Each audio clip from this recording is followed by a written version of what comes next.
चमकती स्क्रीनें, तालियां, शोहरत और ख्वाबों की दुनिया। शोबिस बज़ाहिर जितनी हसीन दिखाई देती है, हकीकत में इतनी ही खामोश तकलीफें अपने अंदर समाये रखती है। जहाँ हर मुस्कुराहट के पीछे एक कहानी होती है और हर खूबसूरत तस्वीर के पीछे एक आजमाइश। निकाह एक मुकद्दस वादा जो उम्र भर के साथ का यकीन दिलाता है, मगर बाज़ औक़ात हालात और फैसले वादे को ऐसा मोड़ देते हैं जहाँ रास्ते जुदा हो जाते हैं। साल 2025 पाकिस्तानी शोबिस इंडस्ट्री के लिए सिर्फ कामयाबियों का साल नहीं था, बल्कि कई मारूफ अदाकारों की ज़ाती जिंदगी में ये साल जुदाई, खामोश फैसलों और टूटे ख्वाबों का पैगाम लेकर आया। वो रास्ते जुदा कर गए जिनके जुदा होने के कोई इम्कान नहीं, वो रिश्ते जिन्हें मिसाली समझा जाता था, वो शादियां जिन पर मदा रश्क करते थे, वो सब एक एक करके बिखर गए। किसी ने सच बोलने की हिम्मत की, किसी ने बरसों बाद पर्दा उठाया और किसी ने खामोशी को ही अपना दिफा बना ली। आज की इस वीडियो में हम बात करेंगे उन पाकिस्तानी अदाकारों की जिनकी शादियां 2025 में अपने इख्तिताम को पहुंची। तो नाजरीन, वीडियो को आखिर तक जरूर देखें। नंबर 1, खुशबू, एक खामोश जुदाई। खुशबू, जिन्हें हम बरसों से मजबूत और पुरसुकून अज़दवाजी जिंदगी की मिसाल समझते थे, उनकी कहानी ने सबको चौंका दिया। बगैर किसी झगड़े, बगैर किसी इल्जाम के, बस एक दिन सब खत्म हो गया। वो इंतजार करती रही, एक पैगाम, एक ख्वाहिश, एक वापसी की उम्मीद लगाए रखी, मगर ख्वाब खामोश था, मगर जवाब खामोशी था। नंबर 2, सारा, जब मोहब्बत काम से हार गई। सारा, जो हमेशा अपनी जाती जिंदगी को कैमरों से दूर रखती थी, बालाखिर बोल पड़ी। एक ही फील्ड, एक ही दुनिया, जहाँ कुर्बत भी मुश्किल बन जाती थी। इन्होंने एतराफ किया कि खुद को संभालने के लिए दूर जाना जरूरी था। तो यूं इनकी शादी भी इख्तिताम को पहुंचे। नंबर 3, मीरा सेठी, वकार के साथ बिखरना। मीरा सेठी ने तलाक को सनसनी नहीं बनाया, ना बयाना, ना इल्जाम, बस इतना कहा, तलाक एक लफ्ज नहीं, एक जख्म है, और वो जख्म इन्होंने खामोशी से सहा। नंबर 4, अनुशे,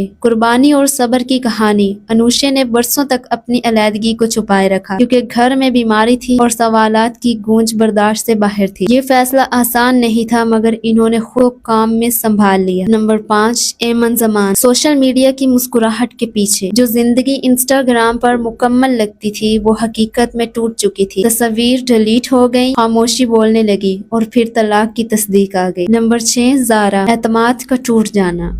ज़ारा के लिए ये शादी नहीं, बल्कि एतमाद का इम्तिहान था। जब सच छुपाया जाए तो रिश्ता खुद ब खुद बोझ बन जाता है। इन्होंने तस्लीम किया कि ये वक्त ज़हनी तौर पर सबसे मुश्किल था। नंबर 7, सहर, एक माँ, एक औरत, एक फैसला। सहर ने हमेशा वकार को तरजीह दी, मगर आखिरकार हकीकत सामने लाना जरूरी हो गया। एक बेटी के होते हुए भी कुछ रिश्ते निभाए नहीं जा सकते। नंबर 8, असद महमूद और सारा शहजाद, खामोश इख्तिताम। न तनाज़ा, न शोर, बस एक खबर कि 6 साल बाद ये कहानी भी इख्तिताम को पहुंची और यूं इनका रिश्ता भी खत्म हो गया।